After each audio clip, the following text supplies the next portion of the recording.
ഇന്നിതിൽ ഞാനൊരു താജ്മഹാൽ പണിയും കേട്ടാ. എന്നെ ഏൽപ്പിച്ചിട്ട് പോയേക്കണേണ് ഈ പെയിന്റ് അടിക്കണ പണി. അപ്പൊ നമുക്ക് പുൽക്കൂട് വെക്കാനായിട്ട് വേറെ സ്ഥലം ഒന്നുമില്ല കേട്ടാ. അവിടെ സിറ്റ് ഔട്ടിൽ എങ്ങാനും വെക്കാന്ന് വിചാരിച്ചിട്ടുണ്ടെങ്കിൽ മിക്ക അത് ഇടിച്ച് പൊളിച്ച് നിലത്തിടും. അപ്പോഴേ പഴയ ഒരു മേശ പുറകിൽ കിടന്നേച്ച്. അപ്പൊ അത് കൂറ പിടിച്ചിരിക്കണേർന്ന്. അപ്പൊ അതൊന്ന് പെയിന്റ് അടിച്ചെടുക്കാന്ന് കരുതി. വെള്ള പെയിന്റ് അടിക്കാന്നാണ്ടാ ഞാൻ ചേട്ടനോട് പറഞ്ഞു. അപ്പൊ ചേട്ടൻ വലിയ കാര്യത്തിന് പറഞ്ഞു, ഇവിടെ പെയിന്റ് ഇരിപ്പണ്ടടി, നീ അപ്പുറത്തുനിന്ന് എടുത്ത് അടിച്ചോന്ന്. ഞാൻ തുറന്നു നോക്കിയപ്പോഴത്തേക്ക് അത് നീല. എന്നെ പറ്റിച്ചിട്ട് മുങ്ങിക്കളഞ്ഞക്കണേന്, വരട്ടെ ശരിയാക്കി കൊടുക്കാൻ ഞാൻ. അപ്പൊ ഞാൻ പെയിന്റ് അടിക്കാൻ തുടങ്ങിയപ്പോഴത്തേക്ക് ഒരുത്തൻ എന്റെ പറ്റേ വന്നിരിക്കാനുണ്ട്. അവൻ ജന്മം ചെയ്ത് അവിടെ നിന്ന് മാറൂല. ഞാൻ പിന്നെ ആ ഭാഗം ഒഴിച്ചിട്ട് ബാക്കി എല്ലായിടത്തും അടിക്കാൻ തുടങ്ങി.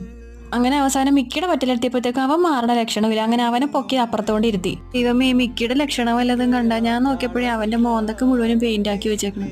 അങ്ങനെ അവനെ സമാധാനിപ്പിച്ച് ബാക്കിയുള്ള പെയിന്റും കൂടി അടിച്ചത് ഞാൻ മൊത്തത്തിൽ പൂർത്തിയാക്കിയിട്ടുണ്ട്. എന്നെ ഏൽപ്പിച്ച ജോലി ഞാൻ ചെയ്തിട്ടുണ്ട്.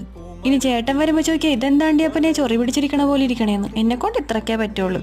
ബാക്ക് സൈഡ് ഒഴിച്ച് ബാക്കി എല്ലായിടവും ഞാൻ അടിച്ച് കംപ്ലീറ്റ് ആക്കിയിട്ടുണ്ട്.